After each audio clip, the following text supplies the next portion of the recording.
Hi, it's Eleanor, and welcome back to Power Presence Position, the podcast that helps you, the female founder, get the practical insight you need to scale your company better.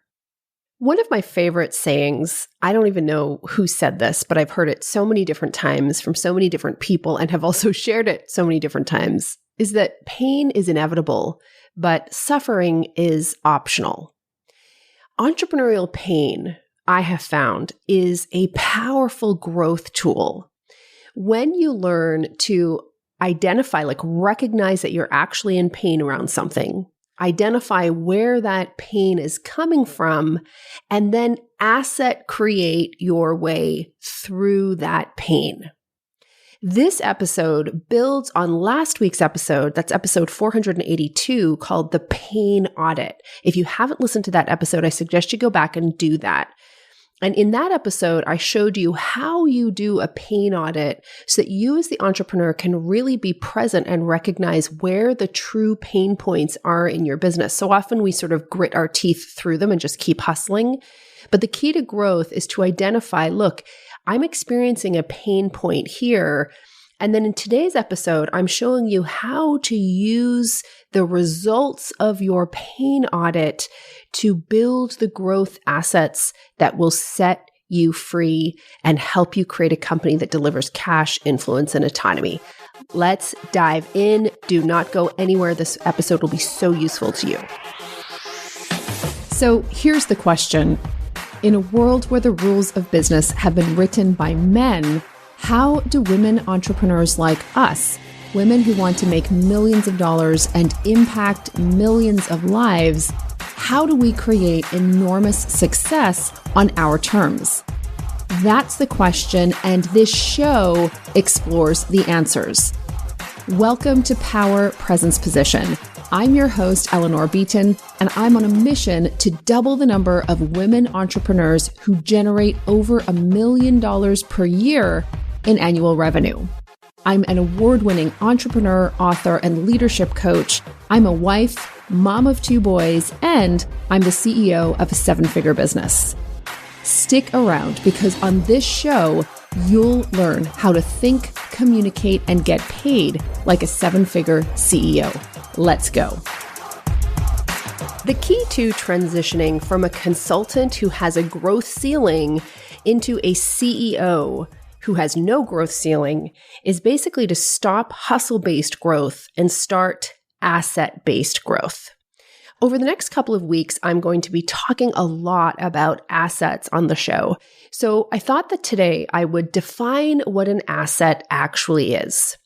So according to Investopedia, which I thought gave a great definition, an asset is a resource with economic value that a company owns or a person owns or controls with the expectation that it will provide future benefit.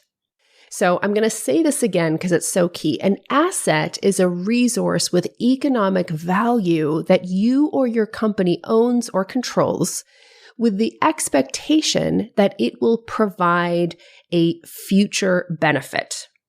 So when you think about it, the key to going from being an overworked consultant or a consultant with a growth ceiling into a CEO capable of generating unlimited growth is that the overworked consultant or the consultant with the growth limitation typically is dependent on her labor. And if you're not working the right things, your labor does not have future value. The only way your labor or your team's labor has future value is if you are working or developing assets that are going to have value for you in the future. This is how you get past your growth ceilings. So here's an example. Back in the day in my first business, I had sort of a classic communications consulting company. I did writing projects, I built communication strategies, and I was pretty successful with it and had tons and tons of clients, more than I could possibly ever hope to serve. So, I didn't have to market that much. They just came to me, which is fantastic. But I just hustled my way to growth. So as projects piled up, I would work longer hours. I would figure out ways to turn over work more quickly. And I just kept working. So I was really using my hustle to get through my pain. And the pain was, oh my gosh, I'm totally overworked, right? Oh my gosh, I have a growth ceiling. So I would use my labor. I would hustle harder to work through that.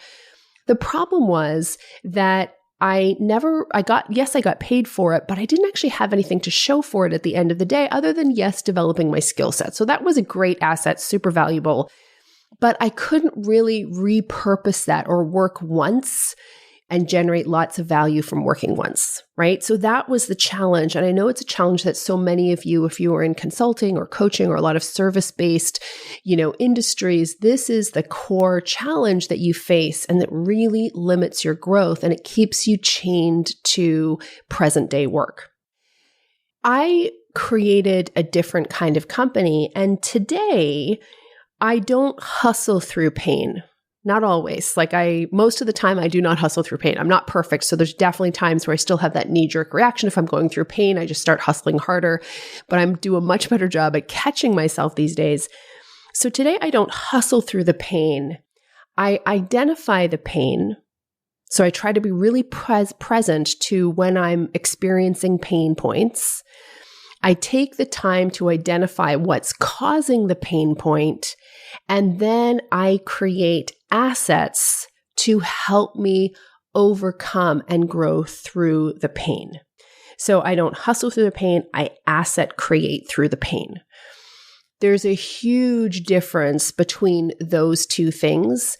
And this podcast is all about really helping you understand, number one, that there's a difference between hustling through pain and asset creating through pain, and then how to actually create the assets through the pain. I'm going to walk you through a couple of examples.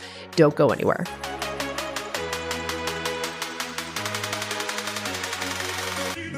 All right, so example number one of how to use your pain points to create growth assets.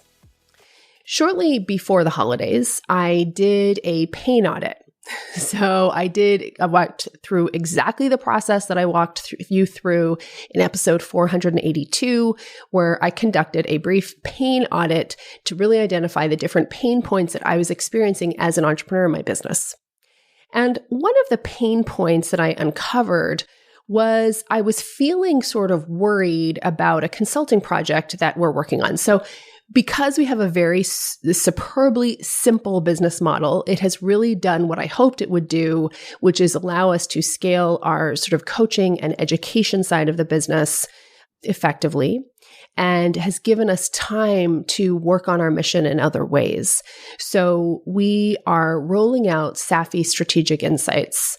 And this really is a consulting arm where we work with NGOs, government, and corporations who are committed to helping advance female founders. So we secured a research and strategic insights project with a client, and we're really looking at female founders in tech. So that's kind of the background.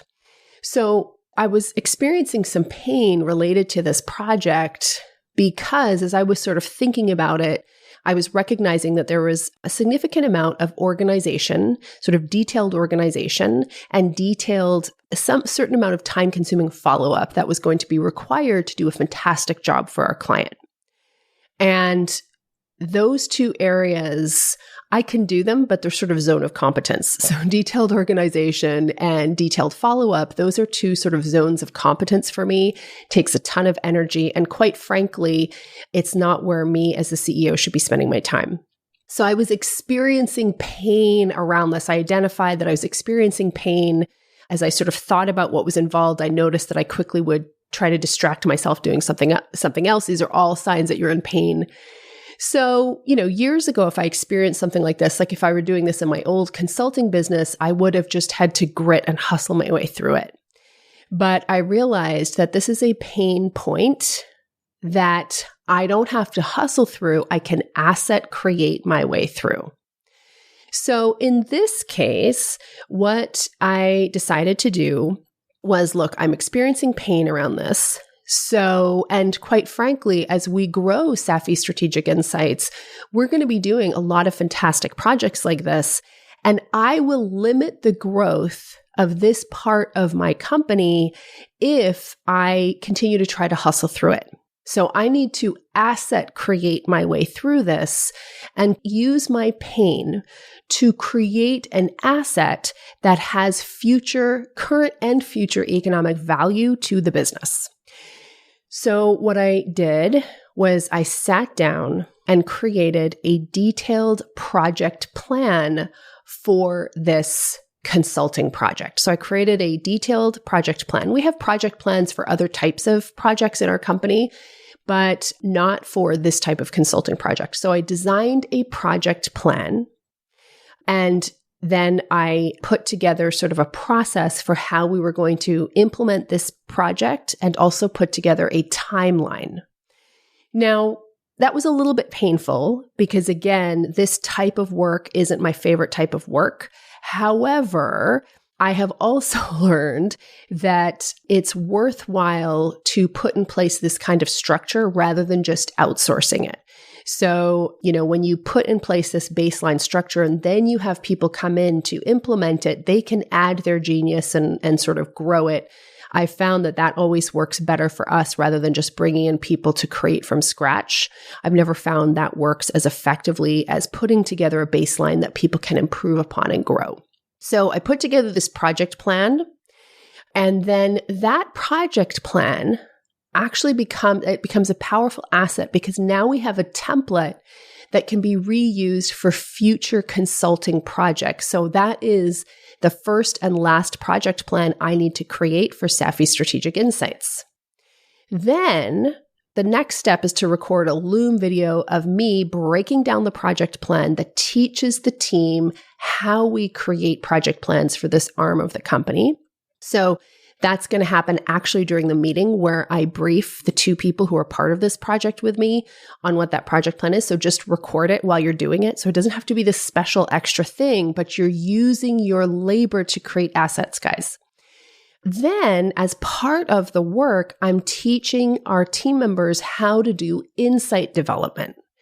We are known for our ability to deliver insight. That's why you're listening to the show. Well, that's a skill set that can be learned, right? And of course, our team members already know how to do this, but this is about taking it to the next level. So in working with the team and developing the insight development skills of the two people who are working on this project with me, that helps build capacity in the team itself, which in turn builds our capacity to take on additional projects. So developing the team, which is of course a fantastic insight asset. And then, of course, our learnings, which we will codify, the learnings from this project, we are going to be able to use those to better serve our clients, our coaching clients. And of course, we can also use those insights to help us develop better, more useful content for you here on the podcast. So that's an example of how a simple pain audit can be used to fuel the development of growth assets in your company. I'm going to walk through another example in a second, but I hope you found this one useful.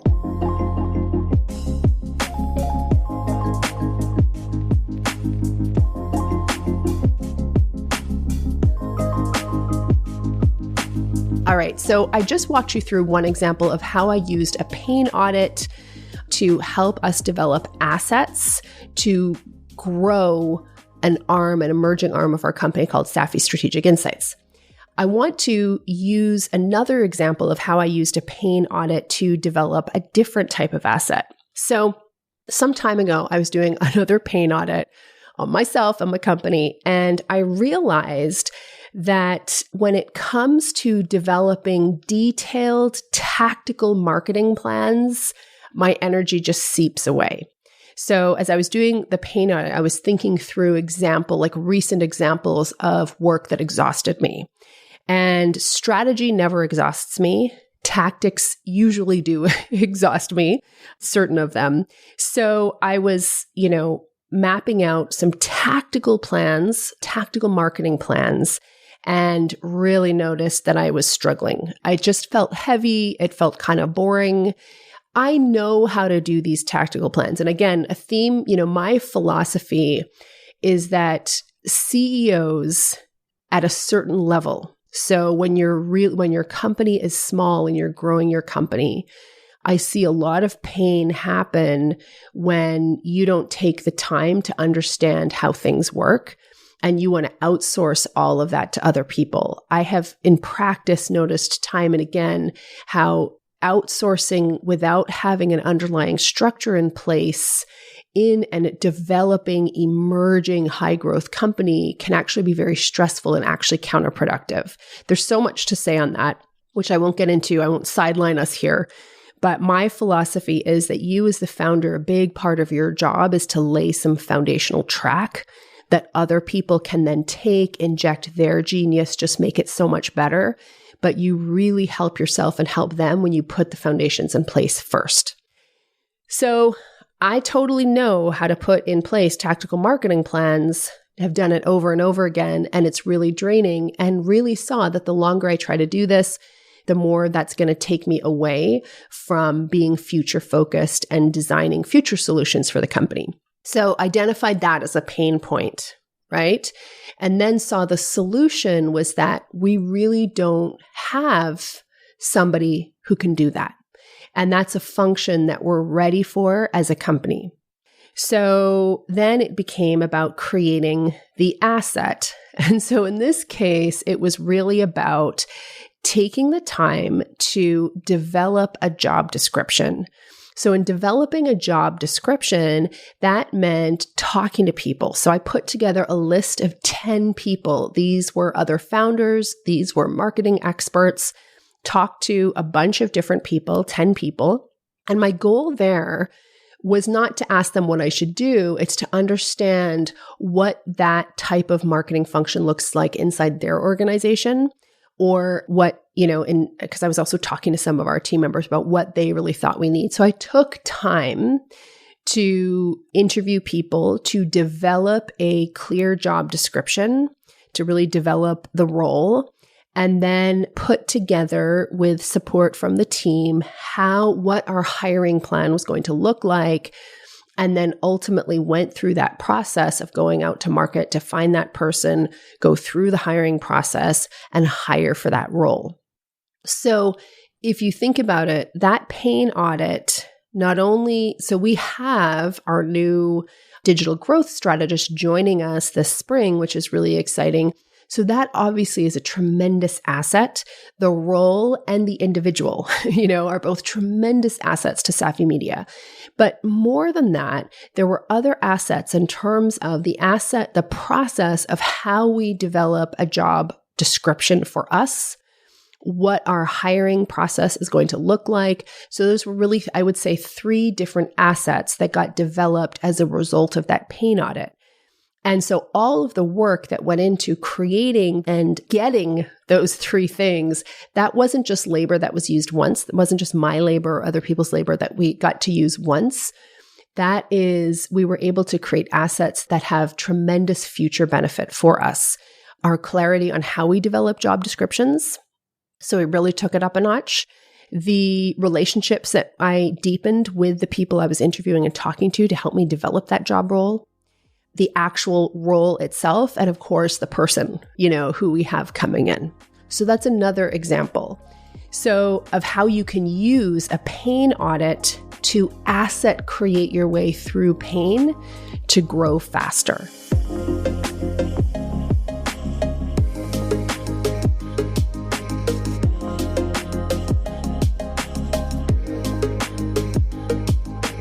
Okay, so to recap, entrepreneurial pain is a tremendous source of growth if you asset create your way through pain rather than hustling your way through pain. So consultants with an earnings ceiling hustle their way through pain. CEOs asset create their way through pain. And the 4 steps to do it are: number 1, do a pain audit and do these check-ins with yourself regularly. Go listen to episode 482 for a detailed overview on how to do a pain audit. Step number 2, once you're clear on where the pain points are, do your work to identify clearly what is causing the issue. Step number 3, brainstorm an elegant, asset-based solution to your pain. And then step number 4, inject your labor to creating that asset. And what you will find is that typically assets come in pairs or threes. So typically when I create an asset and do that work, what I'll typically find is I'm actually creating multiple assets to help me. So for instance, when I was creating the project plan, I was also doing team development and an asset not just for that project, but for future projects. When I was asset creating the job description, it was not only how we create job descriptions, how we're going to do hiring, but also the actual role itself. So I hope this was useful to you.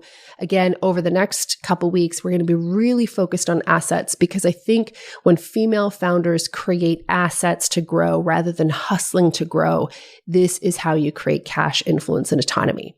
Thanks so much for listening. If you appreciate the show, please make sure to tell a female founder who would benefit from this type of practical insight. Please be sure to mention the show. I'd appreciate it so much. And if you have the time to leave us a review on your favorite podcast provider, please do so. Okay, see you next week. Same bat time, same bat place. If you love this show, then you will love even more my missives, i.e.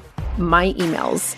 If you're not on my email list yet, I strongly encourage you to sign up at eleanorbeaton.com/join. Now, when you go and sign up for my email list, you will quickly discover why some of the most popular, well-known, and influential voices in the world of women's entrepreneurship quietly, studiously, consistently open every single email I send out because they want to be inspired, they want to be entertained, and also I think they really want to connect with a woman like myself who's in full command of her voice and is willing to open up and share her thinking, her ideas, and her story. I promise you that on this email list, you are going to be entertained. You are going to hear really valuable tips about stepping into your power as a leader. And you're also going to get fun insight that I do not share anywhere else.